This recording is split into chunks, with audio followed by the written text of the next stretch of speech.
Tongibari press ক্লাবের উদ্যোগে পবিত্র মাহে রমজান উপলক্ষে দোয়া ও ইফতার মাহফিল অনুষ্ঠিত হয়েছে। শুক্রবার বিকেলে পপুলার চাইনিজ রেস্টুরেন্টে এই ইফতার ও দোয়া মাহফিল অনুষ্ঠিত হয়। এতে প্রেস ক্লাবের সদস্যদের পাশাপাশি উপজেলার বিভিন্ন সামাজিক, রাজনৈতিক ও সাংস্কৃতিক অঙ্গনের ব্যক্তিবর্গ উপস্থিত ছিলেন। টঙ্গীবাড়ি প্রেস ক্লাবের সভাপতি মোহাম্মদ মোজাফফর হোসেন শেখের সভাপতিত্বে ও সাধারণ সম্পাদক মোহাম্মদ রনি শেখের সঞ্চালনায় অনুষ্ঠানের প্রধান অতিথি হিসেবে উপস্থিত ছিলেন টঙ্গীবাড়ি উপজেলা বিএনপির সভাপতি আলী আসগর রিপন মল্লিক। এছাড়াও উপস্থিত ছিলেন বাংলাদেশ পুলিশ অ্যাসোসিয়েশনের সাধারণ সম্পাদক ও টঙ্গীবাড়ি থানার officer in charge Mohammad Monirul Haque W, Munshiganj press ক্লাবের সাবেক সভাপতি শহীদে হাসান তুহিন, সাধারণ সম্পাদক মোহাম্মদ গোলজার হোসেন, অ্যাডভোকেট বম ও শামীম সহ বিভিন্ন গণমাধ্যম কর্মী ও রাজনৈতিক নেতৃবৃন্দ।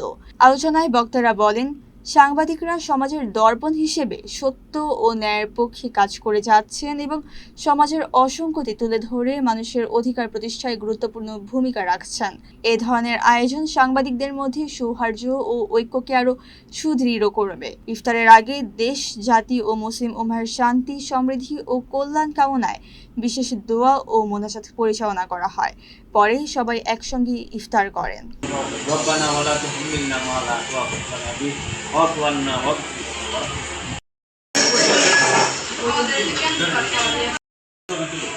মনির ভাই,